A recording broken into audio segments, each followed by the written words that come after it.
You know when you have a dream and you see a pretty woman? You know that? You never actually see like ugly women in dreams. It's always like a pretty woman. Okay, it's always the same woman, by the way, for all of us. All of us have the dream of the same exact woman. No, she looks differently. The woman he dreams of, or he dreams of, or he dreams of, is different. But it's all the same character. Who is it? It's Satan's wife.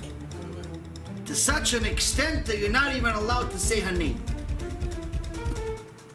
She's more dangerous than him. Even if she looks like your wife, it's her. Because that woman only wants one thing. She wants you to waste seed. Why does this woman get so much power over you that she can cause you to waste seed without even moving your body? Someone that's awake has to move their body, has to be intimate with his wife in order to have seed released out of his body. Something has to happen. A natural human being can't just have seed come out of his body with nothing. But somehow we're able to do it when we're sleeping. How? It's all those demons you created. They now go to work. It's at night. And for anyone that's still not sure if wasting seed is really that big of a sin or it's not, we had a whole, Baruch Hashem, couple of really big shurim about it, but there's a nice chidush I can give you about it. And this chidush is only about 70 years old. In the 1960s, there was a scientist by the name of Cleve Baxter. And Cleve Baxter got famous. He worked with the polygraph, which is the lie detector test. But he got famous as a result of taking his polygraph and doing something a little different with it. Instead of just looking to see if people are lying or not, you connect the sensors to plants to see if these plants are stimulated in any way, if there's anything there. And interestingly enough, he found out that there's a secret life to the plants. To such an extent that the plants are able to communicate with each other, with other species, and even with human beings. They're able to read our minds. How did he know this? So he connected it with a plant, and you see the reaction. Based on the reaction and how the polygraph moves, he compares it to a human reaction. So for example, when the polygraph makes, let's say, I don't know, just give you a hypothetical example, makes a really big, 3 lines, that's the equivalent of a human being being stressed out. When it makes 3 small lines, then it's the equivalent of a human being being happy. And again, these are hypothetical examples, these are not actual examples of a polygraph, but just for the purpose of understanding. So he saw that when he thought something positive about the plant, oh, what a beautiful plant, the plant actually had a polygraph move in a way where it made it happy. But when his friend came in, his friend who didn't know what's going on, friend came into his office, and as soon as his friend came into the office, he looked at his plant, and the plant immediately started showing signs of serious sadness. And he asked his friend, what are you thinking right now? Tell me right now what you're thinking. Because you want to know the truth? I need to know what you're thinking. I just think that my plant's much nicer than yours. And the plant was able to read his mind, and he was offended by it.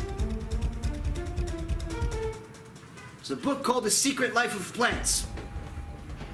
Interesting book. Talks about this research that Cleve Baxter did in the 1960s, 70s. He did research for 40 years.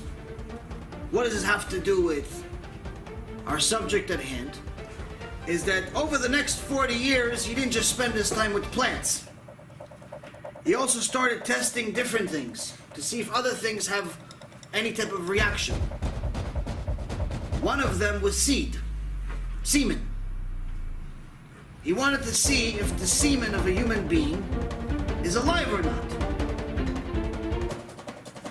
And he put that same sensor on semen to see if there's a reaction. And according to his reports, as soon as the person that wasted that seed walked into the room, the seed reacted, as if a child sees his father. So for anyone that thinks, oh no, listen, there's only, you have 300 million seeds as the average statistically of what comes out of an average ejaculation, and only one of them is going to have the zchut of creating a baby, so that means that 299,999,999 are a waste. They're dead anyway. No, my friend, they were all alive. They just didn't have the zchut of being alive and coming in. But now that you wasted them, each one of them turns into a demon. Who is going to join you? He's going to be right there. You can't see him, but he's right next to you. He's the one that's stressing you out. He's the one that's trying to encourage you to make a sin. He's the one that's trying to encourage you to do it again. He's the one that's trying to encourage you to be Mechalel Shabbat.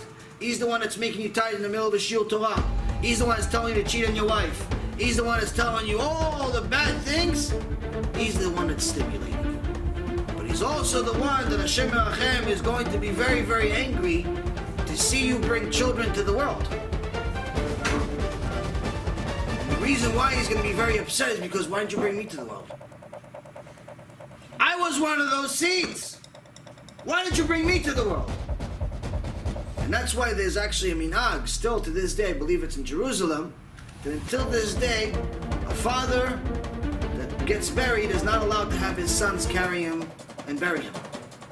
Because chas v'shalom, he wasted seed even once in his life, that means that his children are in danger. His living children are in danger. So this is both spiritually proven, and now you have obviously another scientific proof. And if you want more scientific proofs, just watch the 3-hour lecture that we did in New York, Baruch Hashem.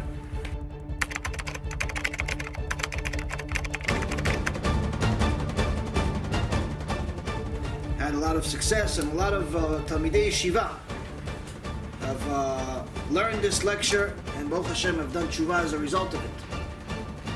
And the reason why I specifically mentioned Talmidei Yeshiva is because to tell this to a secular person, it's a chidush, because they didn't even know they were supposed to keep Shabbat in this generation. They thought that driving on Shabbat is okay as long as they're relaxing. When you're secular, you don't know anything. But when you're religious, but no one's ever taught you that wasting seed is one of the top 3 biggest sins in Judaism. You've been going to yeshiva your whole life, but no one's ever told you that it's the worst level in Gehenom. It's the worst possible thing you can do. It destroys you in this world and the next world, and so on and so forth. It's a pretty big thing to miss.